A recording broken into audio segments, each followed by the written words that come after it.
జై శ్రీరామ్. శ్రీమాత్రే నమః. శ్రీ గురుభ్యో నమః.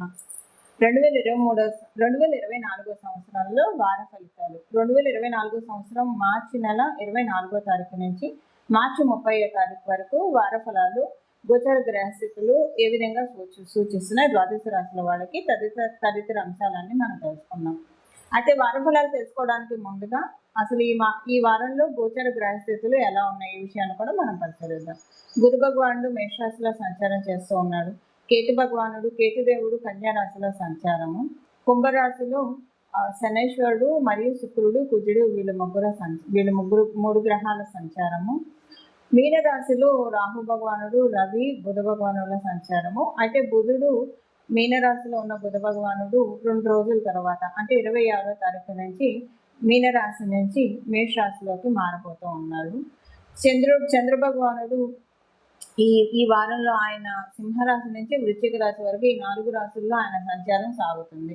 ఈ గోచర గ్రహస్థితుల అనుసరించి ద్వాదశ రాశుల వాళ్ళకి ఎలాంటి ఫలితాలు ఉంటాయి ఈ విషయాన్ని మనం తెలుసుకున్నాము. అయితే ఈ విషయాన్ని తెలుసుకోవడానికి ముందుగా ఒకవేళ మీకు మీ జన్మజాతకం కనుక బాగా సపోర్టింగ్గా ఉంటే గోచరంలో ఏదైనా ఇబ్బందులు కలిగించే ప్రెడిక్షన్స్ ఉన్నా సరే అవి ఎక్కువగా మిమ్మల్ని ఇబ్బంది పెట్టవు, ఎందుకంటే మీ జన్మజాతకం బాగా ఉంది కాబట్టి. ఒకవేళ మీ జన్మజాతకం బాగోకపోయి ఈ గోచారంలో బాగా ఉంటాయి, అది మీకు ప్లస్ అవుతుంది, యావరేజ్ చేస్తుంది. జన్మజాతకంలో బాగోలేదు అన్న అంశాన్ని ఈ గోచారం మిమ్మల్ని కాపాడుతుంది. ఇప్పుడు రెండిట్లో బాగుంది అనుకోండి, మీ జన్మజాతకంలో ఇప్పుడు మీకు మంచి టైం జరుగుతుంది, గోచారంలో కూడా మీ రాశి ప్రకారం బాగా ఉందంటే ఇంకా బాగా యోగించే ఫలితాలు ఉంటాయని మీరు అర్థం చేసుకోవాలి.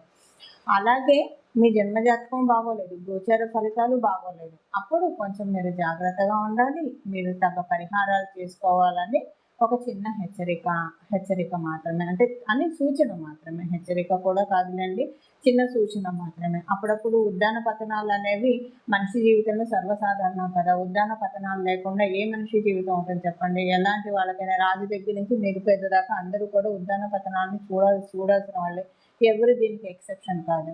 సో అలా మరీ పతనాలకి వెళ్ళకుండా కొంత మనల్ని ఏదైనా ఒక శ్లోకం చదువుకోవడము, ఒక మంత్రం చదువుకోవడము, ఒక నామస్మరణ చదువుకోవడము, వీటి ద్వారా మనల్ని మనం ప్రొటెక్ట్ చేసుకోవడానికి అవకాశం ఉంటుంది. కాబట్టి దీనికి సంబంధించిన మన రెమెడీ కూడా ఇప్పుడు తెలుసుకుందాం.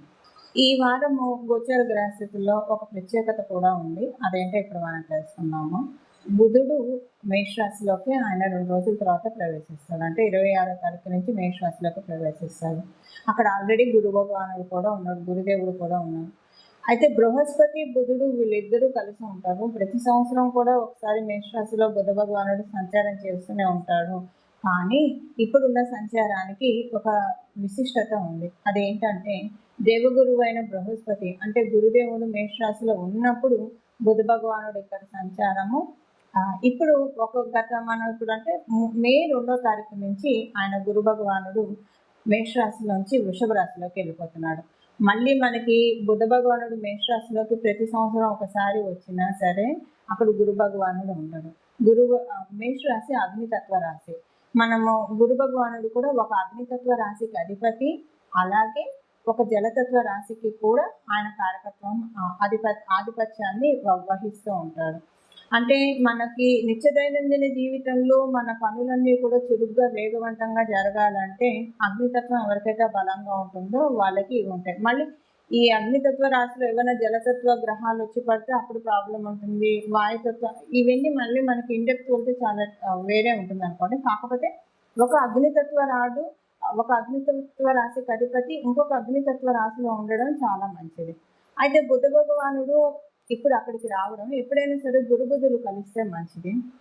వీళ్ళిద్దరూ కలిసి ఉంటాయి కనుక ఇది కూడా కాలపురుషుడి కుండలిలోంచి మొదటి రాశి అయిన మేషరాశి కాబట్టి మీకు 12 రాశుల వాళ్ళకి కూడా ఇది చాలా మంచి ఇంపాక్ట్ ఇస్తుంది. ఒక రకంగా ఇది సరస్వతి యోగాన్ని కలిగిస్తుంది. అంటే సరస్వతి యోగం అంటే మనం చక్కటి నిర్ణయాలు తీసుకుంటాము, ఎవరితోటి ఎలా మెలగాలో అలా మెలుగుతాము, ఏం చేస్తే మనకి ఇబ్బందులు వస్తాయో ఆ పనులు మనం చేయము, ఇలాగ చాలా ఉంటాయి. సో ఏం చేస్తే మనకి సర్వదా మనకి శ్రేయమో అలాంటివన్నీ మనకి జరుగుతూ ఉంటాయి. గురుబుద్ధుల కలయిక చాలా మంచిది. మళ్ళీ ఇలాంటి కలయిక మళ్ళీ మనం వచ్చి 12 సంవత్సరాలు చూడలేము. ఎందుకు చూడలేము అంటే బుధ భగవానుడు ప్రతి సంవత్సరం మేషరాశిలోకి అయితే వస్తాడు. కానీ గురు భగవానుడు మేషరాశి నుంచి జరిగిపోయాక మళ్ళీ ఆ మేషరాశిలోకి రావడానికి 12 సంవత్సరాల కాలం పడుతుంది. అయితే ఇప్పుడు ఇదంతా నేను ఎందుకు చెప్తున్నానంటే, ద్వాదశ రాశుల వాళ్ళందరికీ కూడా కాలపురుషుడు కుండలిలో మొదటి రాశిలో ఆయన సంచారం చేస్తూ ఉన్నాడు కాబట్టి, ఇది మనందరికీ ఒక చక్కటి అవకాశము.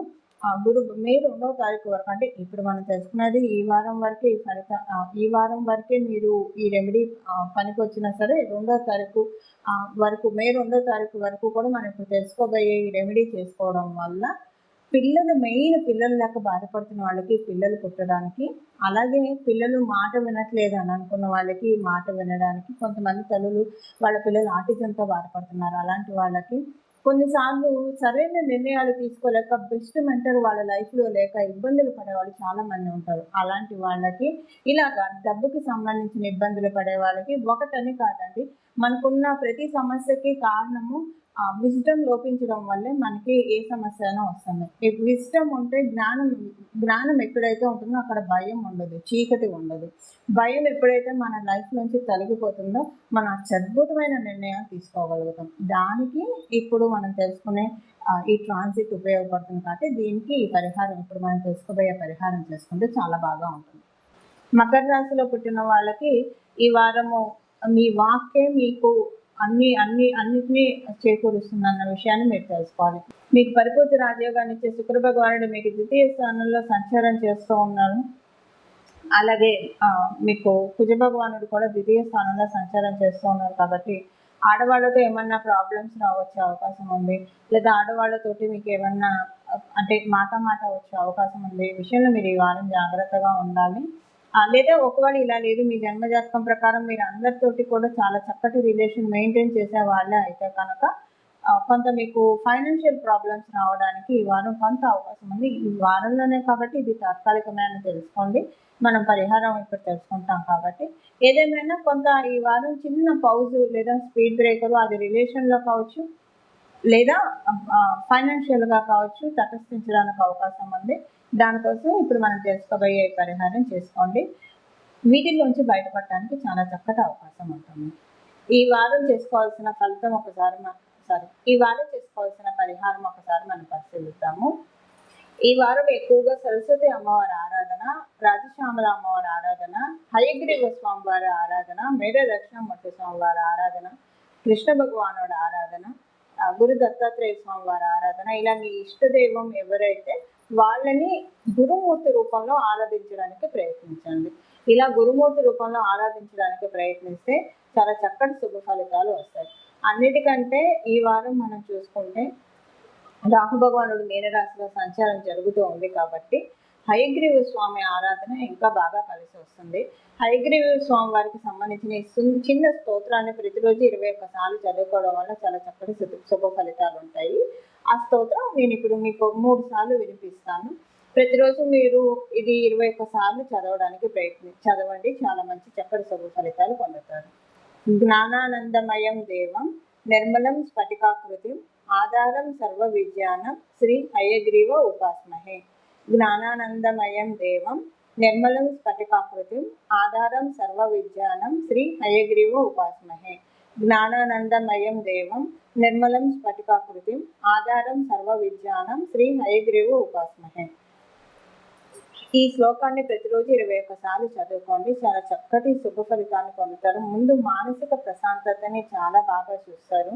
ఎంత మానసిక ప్రశాంతత వస్తుందంటే, నా నెత్తిన పాలు పోసారురా భగవంతుడు అన్న నానుడి వింటూనే ఉంటాం కదా, అన్న చందాన అంతటి చక్కటి మనశ్శాంతి నిస్సందేహంగా వచ్చి తీరుతున్న హయగ్రీవుడి ఆశీస్సులతోటి ఈ శ్లోకాన్ని జపించండి, చాలా చక్కటి సత్ఫలితాన్ని ఈ వారం పొందండి.